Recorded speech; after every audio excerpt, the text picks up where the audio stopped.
This is Salman from crazy noob और इस video के अंदर हम लोग बात करने जा रहे हैं ऐसे टॉपिक के ऊपर जो अक्सर स्टूडेंट्स को तंग करता है, जो कि है लूप्स इन सी लैंग्वेज। सो बेसिकली लूप्स क्या होता है? लूप एक ऐसा एक सी की इंस्ट्रक्शन है जो कि किसी भी काम को बार बार परफॉर्म करने में आपकी हेल्प करती है। तो बात कर लीजिए अगर सी लैंग्वेज की, तो सी लैंग्वेज में 3 किस्म के लूप्स होते हैं। एक होता है फॉर लूप, वाइल लूप और डू वाइल लूप। सही है। तो डू वाइल और वाइल लूप असल में एक ही चीज़ है, लेकिन इनमें थोड़ा सा डिफरेंस है, जबकि फॉर और वाइल के अंदर अच्छा खासा डिफरेंस है। तो अगर सबसे पहले बात कर ली जाए फॉर लूप की, तो फॉर लूप क्या है? फॉर लूप बेसिकली ये है कि अगर आपने किसी इंस्ट्रक्शन को एन नंबर ऑफ टाइम्स तक एग्जीक्यूट करना है तो आप फॉर लूप इस्तेमाल करेंगे। यानी कि जहाँ आपको एन नोन हो, जहाँ आपको पता हो कि आपकी इंस्ट्रक्शन यहाँ तक चलेगी, वो एन डिपेंड करता है कहीं और से आया है, आपने यूज़र से लिया है, या आपने इसको हार्ड कोड करके मतलब डिफाइन कर दिया है, आपने एन 10 दे दिया है, 20 लिख दिया है, आपने कोडिंग के अंदर ही कर दिया है, वो डिपेंड करता है। इसकी अगर मैं आपको फॉर लूप की रियल वर्ल्ड एग्जांपल दूं, फॉर एग्जांपल आपने कहीं एक दरवाज़ा लगा दिया है और आप ये चाह रहे हैं कि जैसे ही दरवाजे के अंदर से 10 बंदे गुजर जाएं तो ये दरवाज़ा बंद हो जाए। तो फॉर एग्जांपल अगर आपके दरवाजे के अंदर से पहला बंदा गुजरा, दूसरा गुजरा, तीसरा गुजरा, चौथा गुजरा, पांचवा नहीं, छठा, सातवां, आठवां, नवां, 10वां जैसे बंदा गुजरेगा, आपका दरवाज़ा ऑटोमेटिक 10 बंदे गुजरने के बाद बंद हो जाएगा, क्योंकि आपने ये बता दिया है कि जैसे ही 10 बंदे गुजरे तो ये लूप की जो बॉडी है टर्मिनेट हो जाए और ये खत्म हो जाएगा। इसके बाद आता है फॉर लूप, इसके बाद आता है वाइल लूप। तो वाइल लूप क्या है? वाइल लूप और फॉर लूप में फ़र्क इतना है कि मैं आपको इसी एग्जांपल से रिलेट करके बताता हूँ। आपने पिछले एग्जांपल में बात की थी बंदों की, अगर मैं वाइल लूप के अंदर ये बात कर लेता हूँ कि आपके पास बंदों का वजन है। फॉर एग्जांपल अगर आपने वजन की लिमिट रख दी है, वेट की लिमिट रख दी है, यानी कि आपने 600 kg डिफाइन कर दिया है। अब आप ये कह रहे हो कि इसमें से बंदे गुजरने दो, जब तक कि बंदों का वजन ना 600 नहीं हो जाता। आपने एक बंदा गुजरा, आपने उसका वजन नोट करके आपने संभाल के रख लिया। दूसरा गुजरा, आपने उस बंदे का वजन पहले वाले में अंदर ऐड कर लिया, यानी कि पहले वाले का वजन था 70 और दूसरे वाले का था 120, तो 70 + 120 मेरा ख्याल है कितने बनते हैं? 70 + 120 190 बन जाते हैं। ठीक है, 190 हो गया। बंदे गुजरते गए, तो जब तक ये 600 नहीं होता ना, बंदे गुजरने दें।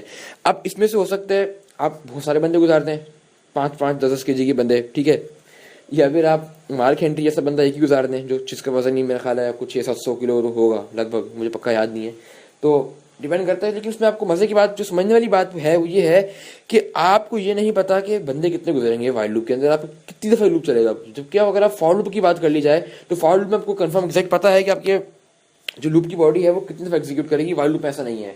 और जबकि बात कर लीजिए डू वाइल लूप की, तो डू वाइल और वाइल लूप में कोई इतना खास डिफरेंस नहीं है। तो डू वाइल लूप की हम लोग डायरेक्ट एग्जांपल ही देखेंगे। यहाँ मैंने अपना डेफ C++ का आईडी खोल लिया है। अगर आप लोग कोई आईडी इस्तेमाल कर रहे हैं, जैसे कि आप लोग बॉल्डेंट C++ या फिर कोड ब्लॉक्स एक्सेट्रा इस्तेमाल कर रहे हैं, तो इससे कोई फर्क नहीं पड़ता। असल चीज़ होती है आपकी कंपाइलर कौन सा है। तो कंपाइलर सब में सेम लगा हुआ है ऑलमोस्ट, या फिर चेंज भी है तो काम एक ही कर रहा है कंपाइलर। तो आप तो अगर आपको कोई भी कंपाइलर सी लैंग्वेज में सपोर्ट कर रहा है तो चलेगा। ठीक है, तो मैं इस वक्त डेफ C++ खोला हुआ है और मैं फॉर लूप समझाने के लिए मैंने एक छोटा सा इंटीजर आई डिफाइन करके रखा हुआ है। तो फॉर लूप की सिंटैक्स असल में ये होता है, फॉर लूप सबसे पहले लिखते हैं फॉर, उसके बॉडी के अंदर आप 3 चीज़ें देते हैं। सबसे पहले आता है इनिशियलाइजर। इनिशियलाइजर क्या करता है? इनिशियलाइजर ये होता है कि आपने जो वेरिएबल, अपना इंडेक्स वेरिएबल है, जितनी दफ़ा आपने इसको आइटरेट करना है अपने लूप को, उसका वेरिएबल आएगा।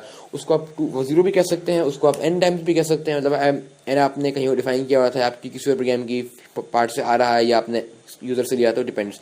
तो लेकिन मैं इसको यहाँ 1 लिख दूंगा। मैं कर ये रहा हूँ कि 1 से लेके 10 तक नंबर प्रिंट कराऊंगा। तो मैं यहाँ पे कंडीशन लगा दूंगा कि जब तक i जो है लेस देन और इक्वल टू 10 है, ठीक है, मतलब कि जब तक कि i की वैल्यू 10 से कम या 10 के बराबर है, ये लूप चलता रहेगा। और हर आइटरेशन के बाद मैं इसमें 1+ कराता रहूँगा। i++ का मतलब 1, मतलब i फॉर एग्जाम्पल अगर मैं लिखूँ i = i+1, मैं आपको बता दूँ ये बात, i = i+1 में लिखता हूँ तो उसकी बहुत बड़ा हो जाएगा। उसकी शॉर्ट फॉर्म प्रोग्रामर से जो निकाली है वो है i++। ठीक है, इसी सिमिलरली अगर आपने i में से माइनस करना है तो आप इसको i- भी यूज़ कर सकते हैं।